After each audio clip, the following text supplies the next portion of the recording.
Hi, and welcome. You're listening to the X22 Report. My name is Dave, and this is episode 1876A, and today's date is May 24th, 2019, and the title of the episode is The Setup is Complete. The IMF and the Fed take the bait. Now, before I get started, I wanted to talk about trading. There's never been a better time in history to trade crypto, stocks, or binary options. Trade Genius, over the last 30 days, has netted its traders over 22% of their money from spot-on trades. If you never traded before and you want to take advantage of these types of profits every day in the market, I urge you to sign up for one of many Trade Genius's online educational courses. Take control of your financial future. Discover the lucrative world of trading right now through May for their Memorial Day sale. You use promo code MEMORIAL for 40% off all non-bundled items. Check out TradeGeniusAcademy.com. Tell them X22 Report sent you. Let's get into the economic collapse financial news. Well, it's starting to look like it's all happening at once. What did we find out? Theresa May, she is resigning. She announced that she will continue to lead the country until her replacement is in place. Now, May's resignation comes as the UK awaits election results expected out in the next few days. May's Conservative Party is expected to be fifth place in the UK, while Nigel Farage's party is expected to win. And we understand and we know why Theresa May had to resign. The people were out there and they were telling her what they wanted. But she was working for the EU, not for the people. Nigel Farage, he said that May misjudged the mood of Britain. Translation, she didn't care what the people were saying, and she went ahead with the EU's plan. Period. That was it. Because if she was truly listening, she would understand what they wanted. And this is just the beginning. Now, does this mean the central bank is done? Not yet.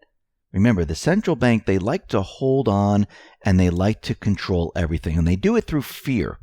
If they can't get their way with their type of negotiation, which is their way or the highway, they will then use events. But we'll have to wait to see how this all turns out. Because if and when, and I say when, the UK leaves, other countries within the EU, they're going to watch and they're going to observe how the UK works everything out.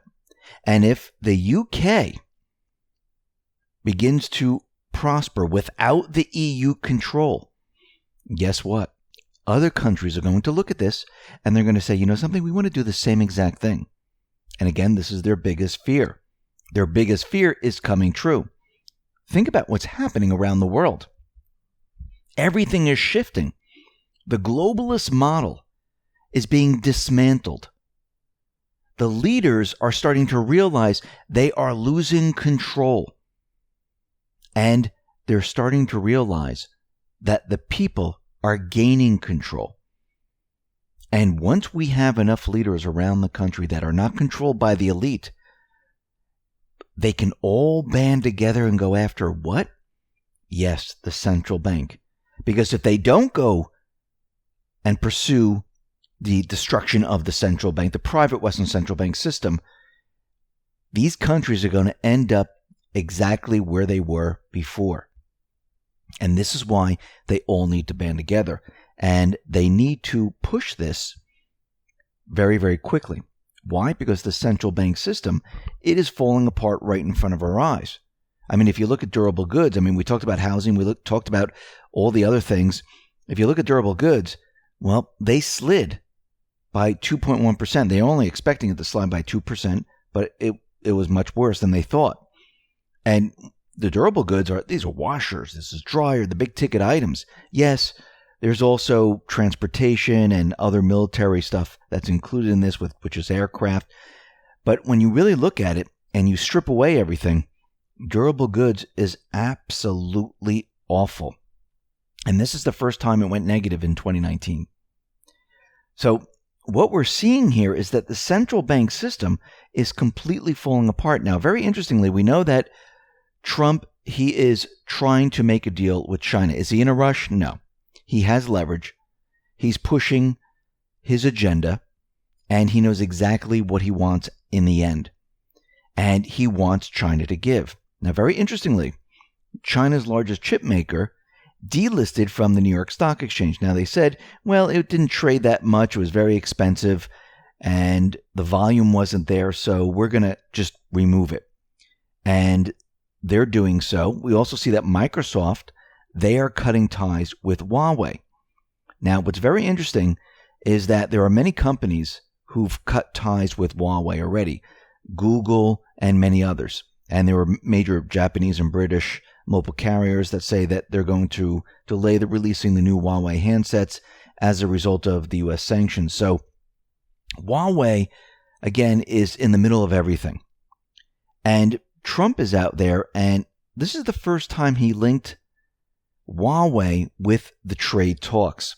And he says, listen, we might even include Huawei in our trade talks. Now, think about what he's done here. They've been pointing at Huawei, and they arrested an individual, a higher up, and companies are backing off. And now Trump is saying, listen, maybe with the negotiations we can use Huawei. Do you think he planned this from the beginning to bring Huawei into the picture, to use it as leverage to get what he wants? It's starting to look that way. And he said the following. You look at what they've done from a security standpoint, a military standpoint, very dangerous. That notwithstanding, there is a good possibility Washington will reach an agreement with Beijing to end the escalating trade conflict, and that it's possible that Huawei would be included in a trade deal. And it seems that this was planned out from the beginning because he knew that China was going to push back on the things that he wanted. And of course, this benefits the United States. Right now, Trump is making bilateral trade agreements with all different countries because once the petrodollar is completely gone, we need to have good trade deals in place. And this is what he's working on right now. He's preparing the economy for a transition. Now, while Trump is doing all this, and I'm just not just saying it's Trump, there's many people working on this, Lighthizer, Ross, many others. While he's doing this, he's also setting up the central bank system. And it seems like the central banks, they're taking the bait. Now, we know that the IMF said, listen, the world growth, it is declining because of the U.S.-China trade war. It's going to jeopardize the 2019, the 2020 global growth. Now, Christine Lagarde came out and said this, and we know it really has nothing to do with the trade talks. They're using this to explain why the global growth is declining. Now, it's been declining for a very long time. It's not like it just started. We tracked this before. We're still tracking it. And every time Christine Lagarde with the IMF, that they came out and they said, listen, this year we're going to see a 3% GDP. This year we're going to see a 3.2% GDP.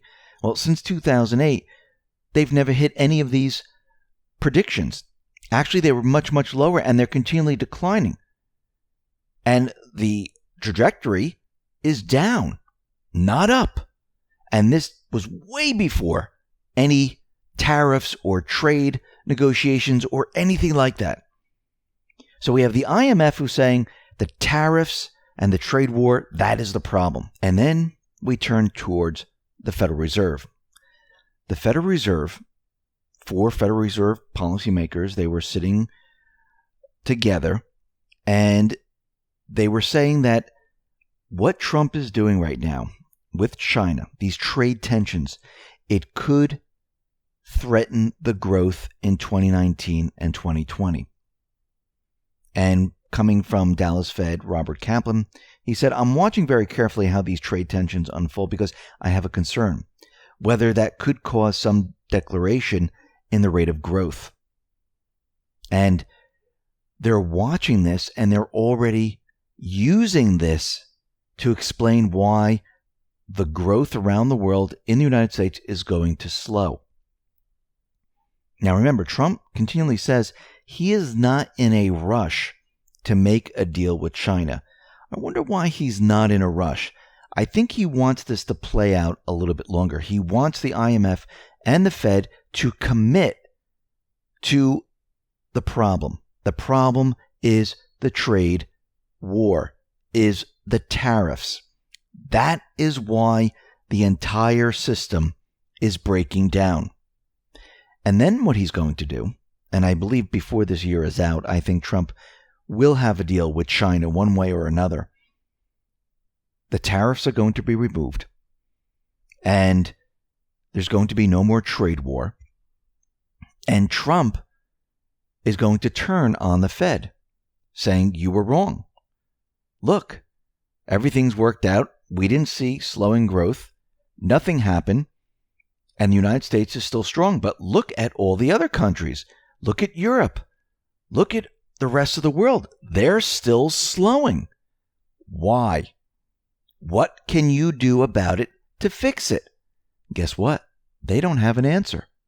They don't know what to do because it was never supposed to go on this long. They were supposed to have their event. They never thought she would lose. And we were supposed to be in this major event right now, which they could use to cover it up. They don't have it right now. Trump is going to turn the tables on them. And they're going to be completely exposed to all of this. And it's going to start out in Europe. It seems like it always does. Starts out in Europe, and then eventually it will hit the United States. And before that time, Trump is going to mention to the Fed that we need to lower rates, we need stimulus, we need to start all of this, which the Fed is preparing to do already. After he wins the election, this is when everything is going to change. This is going to be a very difficult battle. A lot more difficult than getting these people on treasonous charges and having trials with these people. Because this has to do with crimes documentation. Getting rid of the central bank, which holds the debt notes on all these countries, which is controlling a lot of these countries, this is a bigger nut to crack. And he needs help. He can't do it alone. The central bank system is too large. He's going to need the help of China. He's going to need the help of Russia and many other nations, Australia. Hopefully France when Le Pen wins. The UK. They're going to need these countries to bring down the Fed. And remember how Q told us the Fed is going to be brought down. The Fed will be brought down using gold. Who has gold around the world? Well, we know that Russia does. We know that China does. We know that India does. We know the UK does. Supposedly the US does. We don't know. There's never been an audit. But having these major players with gold, this could be used to bring down their system. Not our system. The private Western Central Bank system. And this is going to be bigger than anyone ever thought. But we're heading in the right direction. All the steps are being prepared and laid out to go after the central bank once everything else is said and done. Listen, everyone, thanks a lot for listening. Be well, be safe, and especially be prepared. Thanks a lot.